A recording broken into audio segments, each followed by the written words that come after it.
Bismillah ar-Rahman ar-Rahim. Respected elders, brothers and sisters, comrades and friends, Assalamu alaikum wa rahmatullahi wa barakatuh.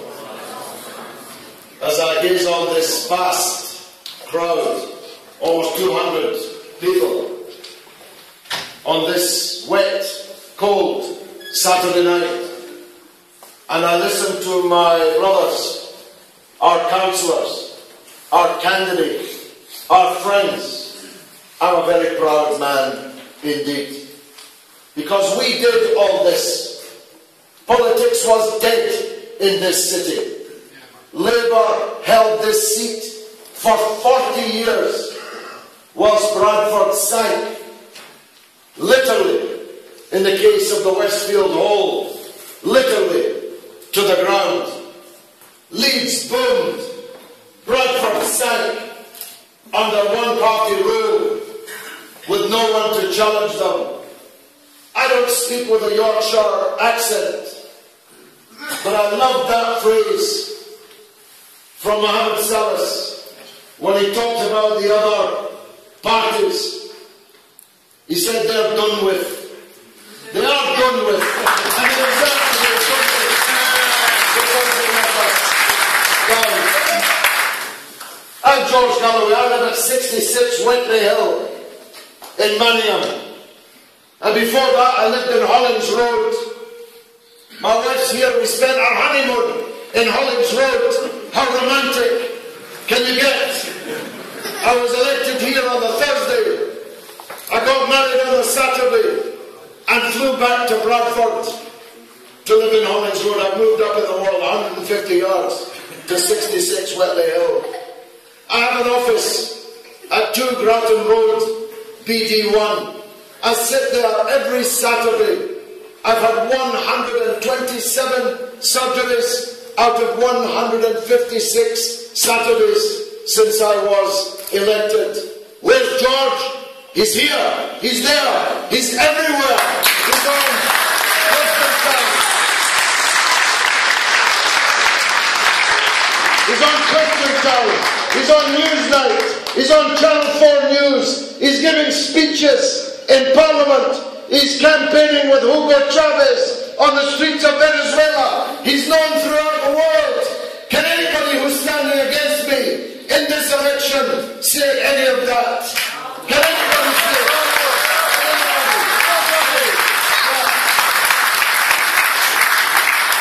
Wallahi, can you imagine Naz Shah on Question Time? Can you imagine him on Newsnight? And the reason is, as Brother Mohammed Salas put it, there's nobody whipping us.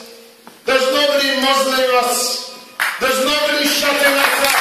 We speak what we believe. We say what we mean, and we mean what we say. And what we mean is what you mean. That Bradford deserves better than the political class that has been given us all these years. When I got here, that hole in the ground was so deep that some of my friends in here were able to climb over the wall with their sleeping bags and their tents and live there for 40 days before the sheriff's officers threw them out to draw attention to the fact that our council allowed the centre of Bradford to become a whole without even asking Westfield to sign a contract that they would develop it. 3 years ago it was a hole, now it's a Westfield.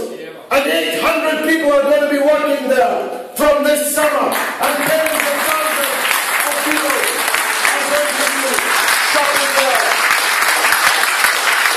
When I got there, the onion was falling down. They wanted it to fall down, to save them knocking it down, so we could have another hole to match the hole that we already had. Now it's been saved, and soon, along with the Alhambra, will be another jewel in the ground.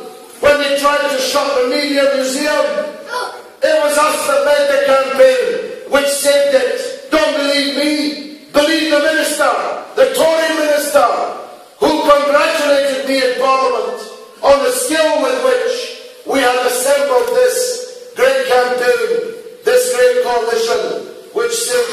the museum. But we don't only think about Bradford.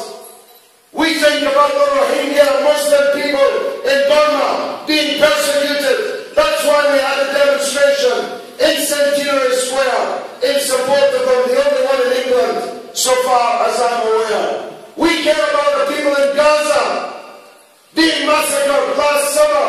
That's why we held Bradford's biggest ever demonstration in the centre of the city in support with them.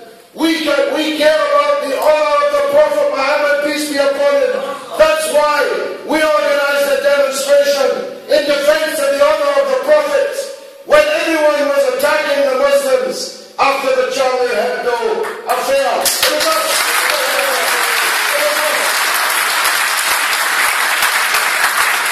When so-called Britain first invaded the mosques here in Bradford, invaded even the house of the Lord Mayor of Bradford, nobody stopped them.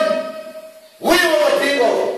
I came, my friend, yes, called me in Parliament. I left the chamber, got into my car, drove immediately to Bradford and visited every one of those mosques that had been invaded by Britain. And this lie machine that Labour is now in Bradford, at least and elsewhere, I'm sorry to say, because we have nothing against Labour. We are the real Labour.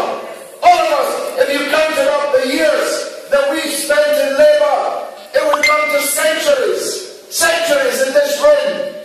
We're real Labour. Want Labour to be Labour. That's why we're fighting for the things that Labour used to believe in and Labour used to say. I want to go time to say a few more things. I can't leave the education issue, even though my friends, of whom I'm proud, have dealt with it in some detail. If your football team is second bottom of the league, the management gets the sack.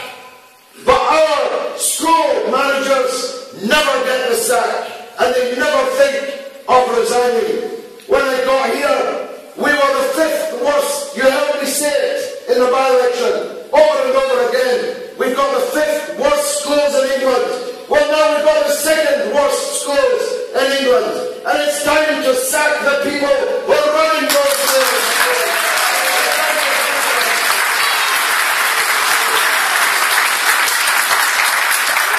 Faisal Khan in charge of the schools. He's proved what he can do with schools. That's our goal. And I'll tell you something. My friends were kind and gentle about it because they are from the minorities. I'm not, unless you count being an Irish Catholic immigrant as a minority, which is what I was brought up to be. Why is every director, everyone, why is every deputy director, everyone white? When I go to these schools, why is the head teacher who comes out to try and push me away from the school gate, why are they all white? Does this community not have anybody within it capable of being a deputy director, a head teacher, a director? It's not good enough until Bradford City Council begins to look like Bradford, then our job is not done. Our job is not finished.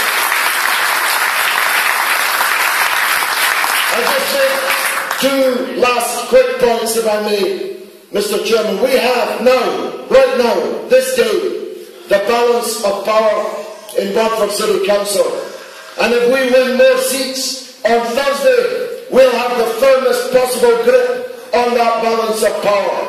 And I'll tell you this, we'll use that balance of power to make sure that nothing that is bad will ever pass through that council, and only that which is good will pass through that council. And my last point, by the grace of God, some fools don't believe in God. Allahu Akbar. According to the opinion poll today, which is the same as the opinion poll yesterday, and the one the day before, and the one before. 4 days in a row. If you elect me, I'm going to hold the balance of power at Westminster. And I'll tell you something. When Ed Miliband calls me next weekend, as I promise you he will, to ask me if I'll vote to put him into Downing Street, I'll say yes. I can't put anybody else in. I can't put Cameron in. I can't put Clegg in. As Salah said, they're done with. But I'll only put Ed Miliband into number 10 if he delivers for the city of Bradford and the people.